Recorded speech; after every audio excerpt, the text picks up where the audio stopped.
Let's bring you the news update at this time.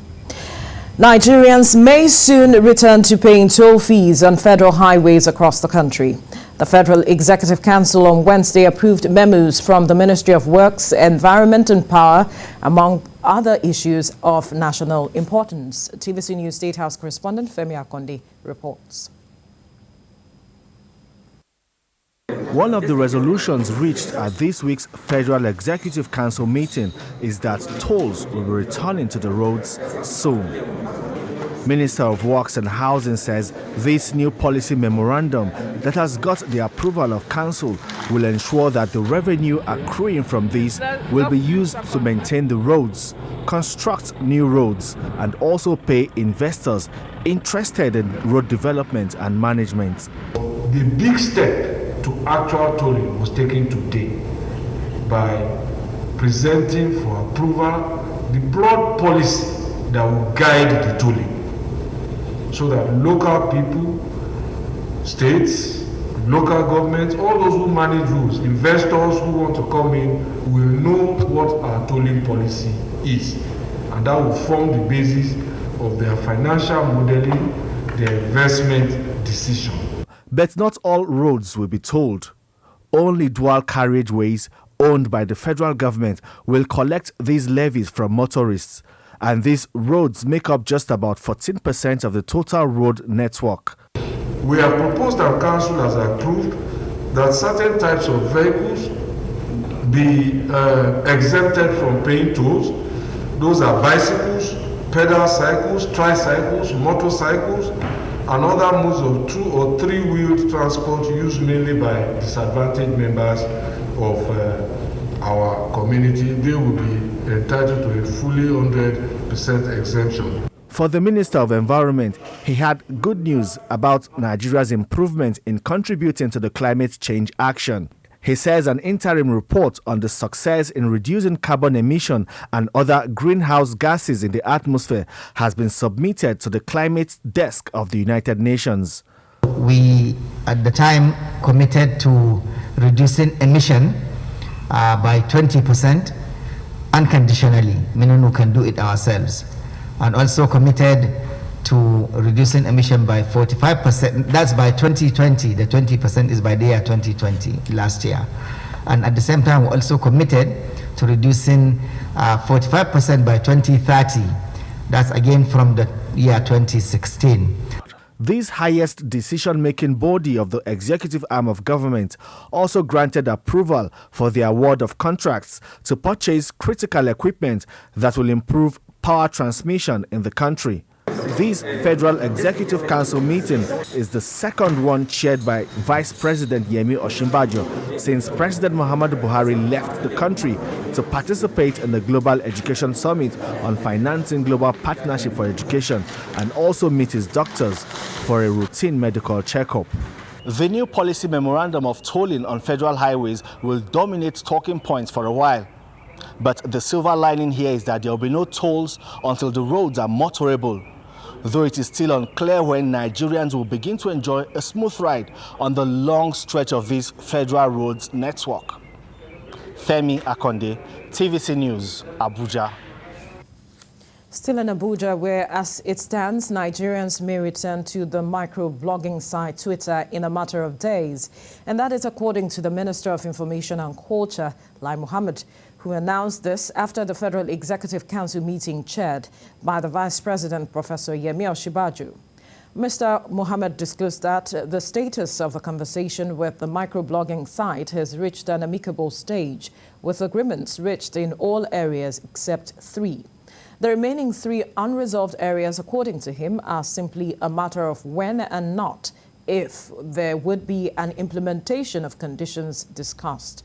One of the pending issues, according to the minister, is in relation to the condition that Twitter establishes a legal presence in Nigeria, registered as a Nigerian company with an office address and an employee to serve as a country representative in the country. The Nigeria Center for Disease Control has reported 790 new cases of COVID-19. taking the country's total number of confirmed cases to 179,908. Lagos recorded the highest number of new cases with 574 new infections, followed by Rivers with 83 new cases, while Ondo State had 38 new cases. So far, 166,203 people have been discharged, while 2,195 people have died from COVID-19 complications.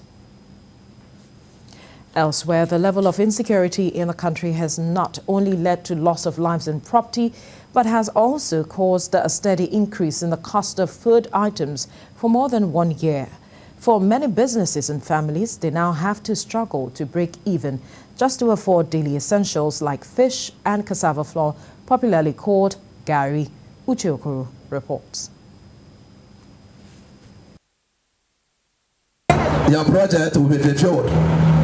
For these traders, the sermon from a preacher in the background offers the only distraction from what has otherwise been a dull day at the office. Maybe they want to buy a car, and you transfer us, then we give you a car. But he ends by soliciting funds, seemingly unaware of the mood in the market. Illiterate they sell, graduate they sell, school study they sell. Where we go pass? Customer traffic is witnessing a decline as the price of fish and other foodstuff on display is on the rise. Like this fish now, they buy them before busy 12,000, 15,000. Now it's 30,000, 35,000. Now make price of fish increase. Like this tilapia now, this tilapia here now. Before now 9.5 for carton, now it's 16.5. See this fish now, before it's 300 naira, but for now it's 600 naira, and we are selling it. Before we used to buy this fish 12,000, but now we buy it 35,000 naira inside one base. At a popular gari market, business is also unusually slow as the commodity records an all-time price hike of almost 100%. 3 basin and 2 rubbers will give you 1 bag. Then you accumulate, you buy a bag, 250 naira for a bag. Then you sew 150 naira. You pay the community. Then you pay for the transporter. At the end of the whole thing, the thing will land almost at 30,000 naira. To compare with the past few months, I think it's better now. The price have dropped a little to compare with the past few months, because for a few months we sell up to 38.40, but at least now we are selling up to 30,000. We are finding difficult in the market now. Nothing is moving, my brother. Nothing is moving. More is why this gari business is a cheaper food where everyone can lay hands. But now you can't get it like that.